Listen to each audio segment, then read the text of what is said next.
వాళ్ళకి ఎలా ఉంది, వాళ్ళకి ఏ విధమైన సర్వీస్ అందించి వాళ్ళని బతికించుకోవాలి, ఈ ఘటనకి ఎవరు కారణమో దాన్ని కనిపెట్టి మళ్ళీ జరగకుండా చూసుకోవాలి. ఎందుకంటే ఈరోజు కూడా మళ్ళీ టోకన్లు ఇచ్చే కార్యక్రమం ఉంటుంది కాబట్టి అవి చేయకుండా మళ్ళీ నీతిమాలిన రాజకీయాలు చేస్తూ దాని నుంచి తాను తప్పించుకోవడం కోసం ఈరోజు ఏ విధంగా అధికారుల నిర్లక్ష్యం అని చెప్పి ఆయన ఒక స్టేట్మెంట్తో దీన్ని కొట్టేయాలని చూడటం నిజంగా ఈ రాష్ట్ర ప్రజలందరూ కూడా అసహించుకుంటున్నారు. ఎందుకంటే ఈరోజు అధికారులను కానీ టీటీడీ పాలక మండలిని కానీ ఎవరు నియమించారు?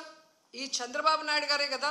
మరి ఒక అసమర్థుడిని ఈరోజు టీటీడీ చైర్మన్గా పెట్టడం జరిగింది, ఒక అసమర్థుడిని ఈరోజు ఎస్పీగా పెట్టడం జరిగింది, ఒక కలెక్టర్ని అక్కడ కలెక్టర్గా పెట్టారు. వీళ్ళెవరికి భక్తుల మీద ప్రేమ లేదు, అభిమానం లేదు, వాళ్ళకి సర్వీస్ చేయాలన్న మైండ్ సెట్ కూడా లేదు.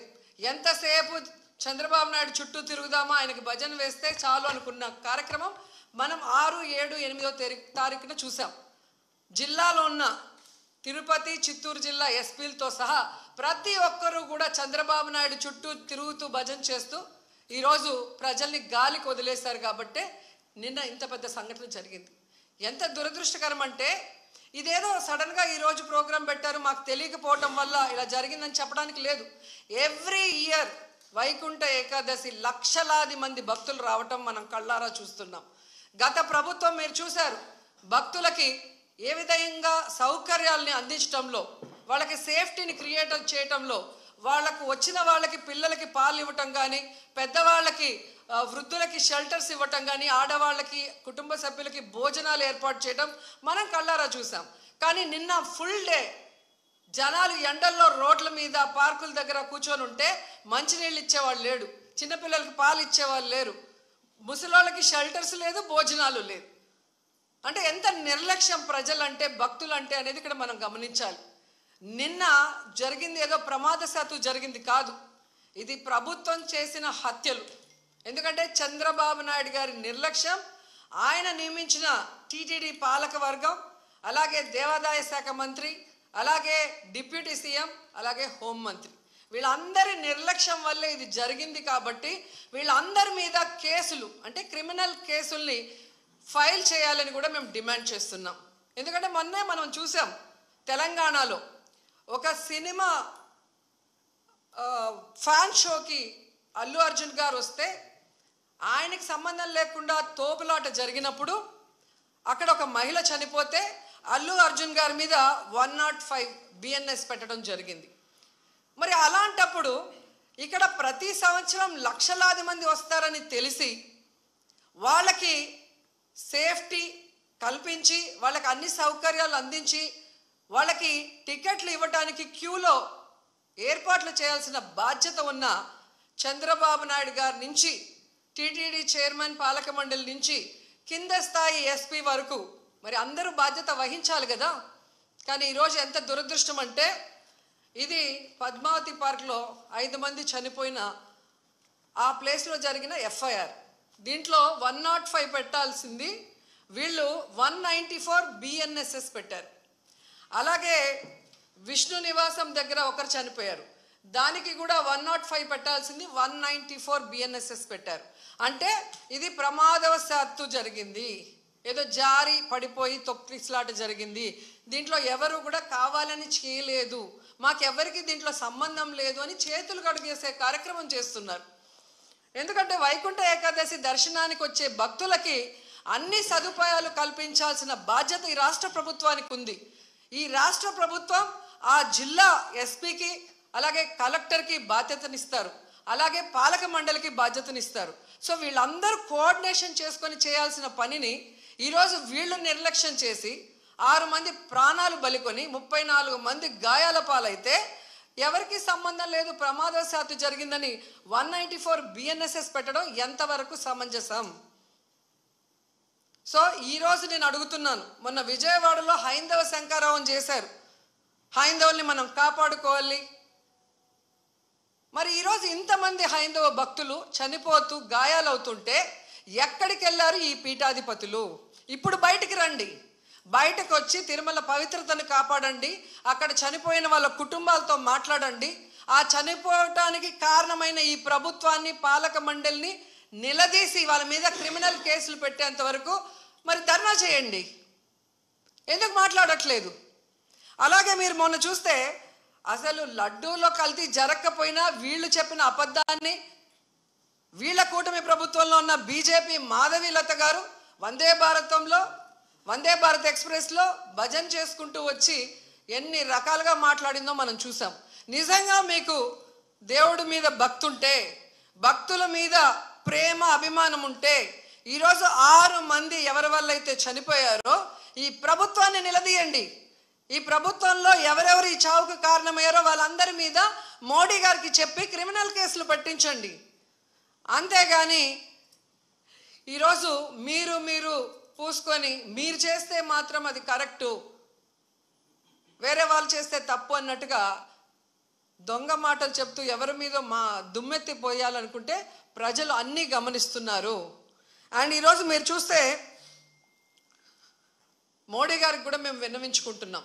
మీకు భక్తి ఎక్కువ ఉంది కాబట్టి ఈరోజు తిరుమలలో జరిగింది పూర్తిగా చంద్రబాబు నాయుడు గారి ఫెయిల్యూర్. ఆయన నియమించిన అఫీషియల్స్, పాలక మండలి ఫెయిల్యూర్. సో వీరందరి మీద విచారణ జరిపించి దీనికి ఎవరెవరి నిర్లక్ష్యం కారణమో వాళ్ళందరి మీద క్రిమినల్ కేసులు వేసి వీళ్ళందరినీ లోపల పెట్టాలి. ముందు వీళ్ళందరితో రాజీనామా చేయించాలని కూడా డిమాండ్ చేస్తున్నాం. ఇక హోంమంత్రి గారు ఉన్నారు, ఎప్పుడు ప్రెస్ మీట్ పెట్టి ఎవరి మీద దుమ్మెత్తి పోద్దామా, ఎవరిని మాట్లాడదామా అనుకుంటున్నారే తప్ప వీళ్ళు వచ్చిన తర్వాత ఈ రాష్ట్రంలో లా అండ్ ఆర్డర్ ఎలా దిగజారిపోయింది, మహిళల మీద ఎలా అఘాయిత్యాలు అవుతున్నాయి, ఏ విధంగా మనుషులు చనిపోతున్నారు తోపులాట్లో పోలీసుల నిర్లక్ష్యం వల్ల, వీళ్ళకి కంట్రోల్ లేదనేది స్పష్టంగా అర్థమవుతుంది. సో ఇలాంటి వాళ్ళని హోంమంత్రిగా పెడితే ఇంకెంతమంది ప్రాణాలు తీస్తారో ఒకసారి మీరే ఆలోచించి యాక్షన్ తీసుకుంటే మంచిదని కూడా కోరుకుంటున్నాను. అండ్ మనకొక సనాతన యోధుడు తిరుపతిలో ఆయన డిక్లేర్ చేసుకున్నాడు, నేను సనాతన యోధుణ్ణి, హిందువుల పక్కన నిలబడుతున్నా, హిందువులకు ఏదైనా జరిగితే నేను ఊరుకోను అన్నావు. అదే తిరుపతిలో ఈరోజు 6 మందిని మీ కూటమి ప్రభుత్వం చంపేసింది. దీనికి మీరు ఏం ప్రాయశ్చిత్తం చేస్తారు? చంద్రబాబు నాయుడుతో రాజీనామా చేయిస్తారా? మీరు బాధ్యత తీసుకొని రాజీనామా చేస్తారా? లేదా టీటీడీ చైర్మన్తో రాజీనామా చేయిస్తారా? హోంమంత్రితో రాజీనామా చేయిస్తారా? లేదా అందరూ కలిసి కట్టకట్టుకొని రాజీనామా చేస్తారా? మీ అందరి ఫెయిల్యూరే కదా ఇది. నిజమైన సనాతన యోధుడివైతే ఇప్పుడు రా, వచ్చి మీ ప్రభుత్వంలో ఎవరెవరి నిర్లక్ష్యం వల్ల ఇది జరిగిందో వారందరి మీద క్రిమినల్ కేసులు పెట్టించుకోండి. అంతేగాని ప్రమాదవశాత్తు జరిగిందని 194 BNSS పెట్టేసి చేతులు దులిపేసుకోవాలంటే మాత్రం వదిలే ప్రసక్తే లేదు అని కూడా ఈ సందర్భంగా తెలియజేసుకుంటున్నా. అండ్ చంద్రబాబు నాయుడు ఆయన లెగ్గు మహత్యం ఏంటో కానీ ఆయన ఎప్పుడు అధికారంలోకి వస్తే అప్పుడు ఈ రాష్ట్రంలో మనం ఎన్నో చావులు చూడాల్సి వస్తుంది. గతంలో గోదావరి పుష్కరాలు ఈయన పబ్లిసిటీ పిచ్చి వల్ల ఇలాగే గేట్లు తెరిచి జనాలు తోసుకొని ఒకరి మీద ఒకరు పడి 29 మంది చనిపోయారు. మొన్న ముఖ్యమంత్రి అయిన వెంటనే ఈయన నిర్లక్ష్యం వల్ల, ఈయన వైఫల్యం వల్ల దాదాపుగా విజయవాడ వరదల్లో 60 మందికి పైగా చనిపోయారు. మళ్ళీ ఈరోజు చిత్తూరు జిల్లా కుప్పంలో ఉండగానే 6, 7, 8 ఉండి పోలీసులందరినీ తిప్పుకొని ప్రజల్ని గాలికి వదిలేశారు. మానిటరింగ్ లేదు.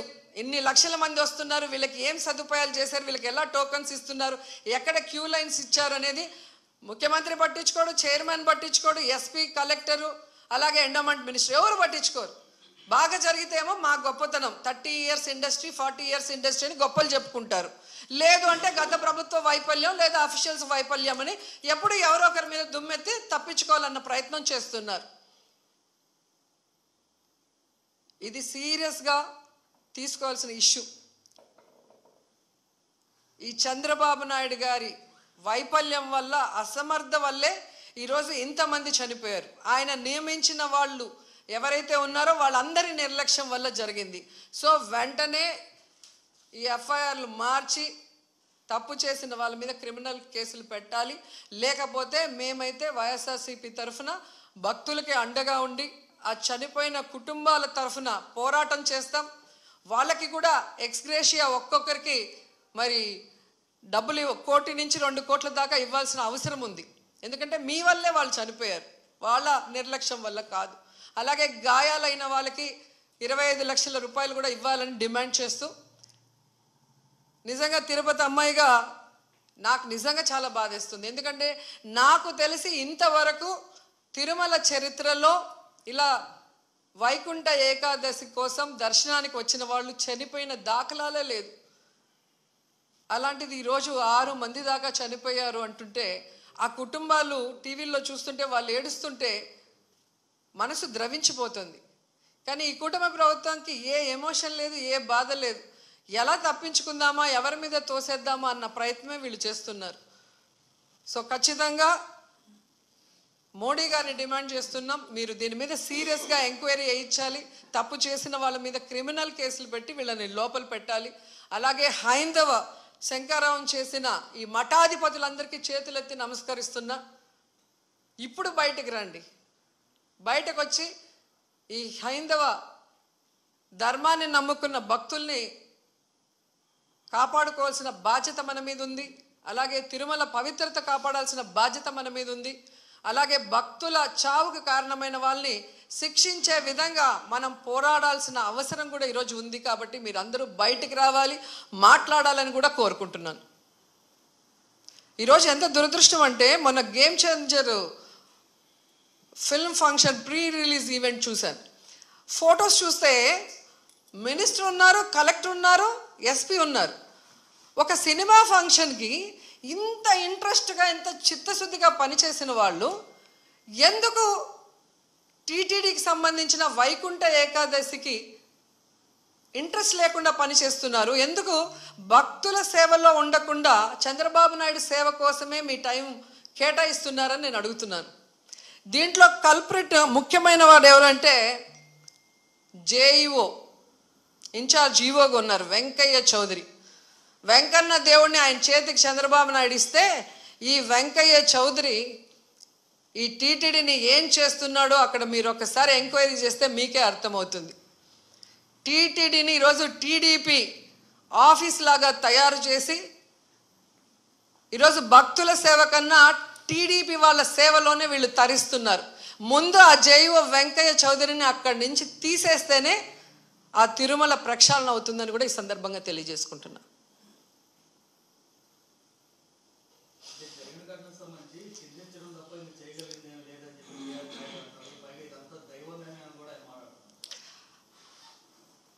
దేవుడి మీద భక్తి లేని వాడికి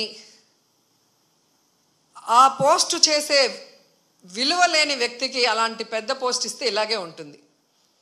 ఆయన ప్రెస్ మీట్లు పెట్టి రాజకీయం మాట్లాడతాడు, జగన్ గారిని తిడతాడు. కానీ ఒక టీటీడీ చైర్మన్గా తన బాధ్యత ఏంటి, వైకుంఠ ఏకాదశికి ఎలాంటి ఏర్పాట్లు చేయాలి, ఈఓని, ఎస్పీని, కలెక్టర్ని కలుపుకొని కోఆర్డినేట్ చేసుకొని ఎలా వచ్చే భక్తులకి అన్ని సదుపాయాల్ని, సేఫ్టీని అందించాలన్న ఆలోచన ఇతనికి లేదు.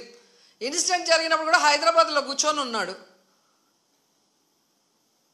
ఆయన మాట్లాడిన తీరు చూస్తే తాగి మాట్లాడా, వయసు అయిపోయి మాట్లాడా నాకైతే అర్థం కాలేదు. కానీ ఎంత కేర్లెస్గా, ఎంత సిల్లీగా ఆయన మాట్లాడిన మాటలు. నేను గుడిలో ఎస్పీ కనిపిస్తే చెప్పాను, కొంచెం జాగ్రత్తగా చూసుకోండి, ఏదో గొడవలు అవుతున్నాయి అని నాకు సమాచారం వచ్చింది అన్నాడు. మరి ఎస్పీకి చెప్పిన తర్వాత ఎస్పీ కరెక్ట్గా చూసుకుంటున్నాడా లేదా మానిటరింగ్ చేయాల్సిన బాధ్యత చైర్మన్కి, బోర్డు మెంబర్స్కి ఉంది కదా. మరి నువ్వు హైదరాబాద్లో కూర్చుంటే తిరుపతిలో టికెట్లు ఏ కౌంటర్లో ఇస్తున్నారు, వాళ్ళకి ఏం సేఫ్టీ ఉంది, వాళ్ళకి ఏమి సౌకర్యాలు అందుతున్నాయో ఎలా తెలుస్తుంది మీకు? మంత్రి గారు, ఎమ్మెల్యే, చైర్మన్, పాలక మండలి, కలెక్టరు, ఎస్పీ వీళ్ళందరూ తిరగాలి. తిరుపతిలో, తిరుమలలో ఎలా ఉన్న ఏర్పాట్లు, ఏమైనా అవసరం ఉందా అని చెప్పి అఫీషియల్స్ని కోఆర్డినేట్ చేసుకోవాల్సిన పని అధికారంలో ఉన్న వాళ్ళది. అలా చేసుకోకుండా అంతా దైవేచ్ఛ. నేను ముందే అనుకున్న, ఎస్పీ గారికి చెప్పా, వినలేదు అంటే ఎవరిని ఇరికిచ్చి తప్పించుకోవాలనుకుంటున్నారో వాళ్ళే గమనించుకోవాలి. గతంలో టీటీడీ చైర్మన్లుగా పనిచేసిన వాళ్ళు కరుణాకర్ రెడ్డి గారు ఉన్నారు మనకు, అట్లాగే సుబ్బారెడ్డి గారు ఉన్నారు. ఎంత చక్కగా భక్తుల సేవలో వచ్చిన వాళ్ళకి అన్ని సౌకర్యాలు అందించి అందరూ కూడా దర్శనం చేసుకొని తరించే విధంగా ఎలా ఏర్పాట్లు చేశామో 5 ఏళ్ల కాలంలో భక్తులను అడగండి. వచ్చిన ఫస్ట్ ఇయరే మీరు ఈ విధంగా చేస్తే నెక్స్ట్ ఎలా వస్తారు భక్తులు? భయపడిపోరా? అంటే తిరుమలకి ఎవ్వరు రాకూడదు అన్నట్టుగా అప్పుడేమో ఏదో కల్తీ జరిగిందని అబద్ధపు ప్రచారం చేసి సుప్రీంకోర్టుతో అక్షింతలు వేయించుకున్నారు. ఇప్పుడు నిర్లక్ష్యంతో 6 మందిని చంపేసి అమ్మో కొండకెళ్తే ఏమన్నా అవుతుంది అన్నట్టుగా ఇప్పుడు తయారు చేశారు. అంటే తిరుమల పవిత్రతను దెబ్బతీయటానికి కంకణం కట్టుకున్నట్టుంది కూటమి ప్రభుత్వం.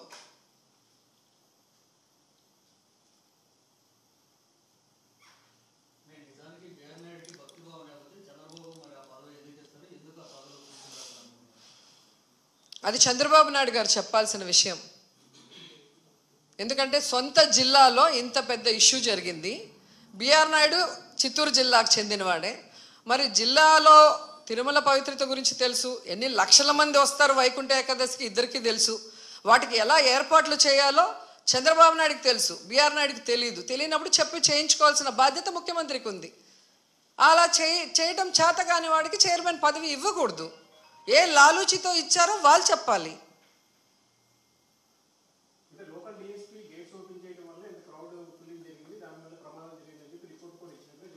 ఎవరిచ్చారు రిపోర్టు? ఏ ఆఫీసర్ ఇచ్చాడు చెప్పండి. మరి డిఎస్పీ ఎవరిని అడిగి తీశాడు? ఆయన ఓన్గా ఆయన తీయడు కదా. మరి ఎవరు ఆయనకి ఇన్ఫర్మేషన్ ఇచ్చాడు తిమ్మని చెప్పి? అది కనుక్కోవాలి కదా ఎవడో ఒకటి మీద. ఇప్పుడు చంద్రబాబు నాయుడు అఫీషియల్స్ అంటాడు, అఫీషియల్స్ ఏమో డిఎస్పీని. అంటే ఎవరిని బలి చేద్దామా అన్నారు, కానీ కానిస్టేబుల్ మీద ఇలా డిఎస్పీతో ఆగినారు. వినేదానికి కూడా నమ్మకంగా ఉండాలి కదా. ఒక అబద్ధం చెప్పినా మీకు బిఆర్ నాయుడు నేను ఎస్పీకి చెప్పాను, నాకు గొడవలు అవుతాయని ఇన్ఫర్మేషన్ ఉంది, జాగ్రత్తగా చూసుకోండి అని నేను చెప్పాను అని ఆయన చెప్తున్నాడు. మరి అది ఎక్కడ ఎవరి ఫెయిల్యూరు? ఎస్పీ ఫెయిల్యూరే కదా. మరి ఎస్పీ మీద ఇవ్వకుండా డిఎస్పీ మీద ఎందుకు ఇచ్చారు? అంటే అబద్ధాలు ఎవరికి నచ్చినట్టు వాళ్ళు ప్రెస్ వాళ్ళు రాగానే తెలియక చెప్పేశారు, దాంట్లో వాళ్ళే ఇరుక్కుపోతున్నారు. ఇది ఎవ్రీ ఇయర్ జరిగేదే కదండి. ఇప్పుడు కోవిడ్ లాగా ఏదో సడన్గా వచ్చింది, అది ఎలా ఉంటుందో తెలీదు, మేము చేయలేకపోయినామంటే అర్థం ఉంది. అలాంటి సమయంలో కూడా జగన్మోహన్ రెడ్డి గారు వయసులో చిన్నవాడైనా ఇండియాలోనే బెస్ట్గా ఈరోజు ప్రజల్ని కాపాడుకోవడానికి, వాళ్ళకి వైద్యాన్ని అందించడానికి, వాళ్ళకి టెస్టింగ్లు చేసి, వాళ్ళకి కోవిడ్ సెంటర్లు ఏర్పాటు చేసి, వాళ్ళకి నాణ్యమైన ఫుడ్ పెట్టి, మళ్ళీ వాళ్ళు బయటికి వెళ్ళి పని చేసుకోలేరని 1000 రూపాయలు ఇచ్చి బియ్యము కూరగాయలు అన్నీ ఇచ్చి ఎలా కాపాడుకున్నారు? కోవిడ్ గురించి తెలియనప్పుడే ఆయన అంత చేస్తే నీకు ఎవ్రీ ఇయర్ జరిగేది కదా ఇది. ఎన్ని లక్షల మంది వస్తారో తెలుసు కదా. తెలిసినప్పుడు ఏర్పాట్లు చేసుకోవాల్సిన బాధ్యత మీకుంది, దానికి మాట్లాడుకోవాల్సిన బాధ్యత మీకుంది. అవన్నీ వదిలేసి ఎవడో ఒకటి మీద వేస్తే ఒకడికి సంబంధించింది కాదు కదా, ఇది లక్షలాది మంది భక్తులకు సంబంధించింది. రేపొద్దున వీళ్ళందరూ పైకి వస్తారు కదా దర్శనానికి, అప్పుడు ఇంకా ఎక్కువ తోపులాట ఉంటుంది. మరి అక్కడ ఎలా కంట్రోల్ చేస్తారు?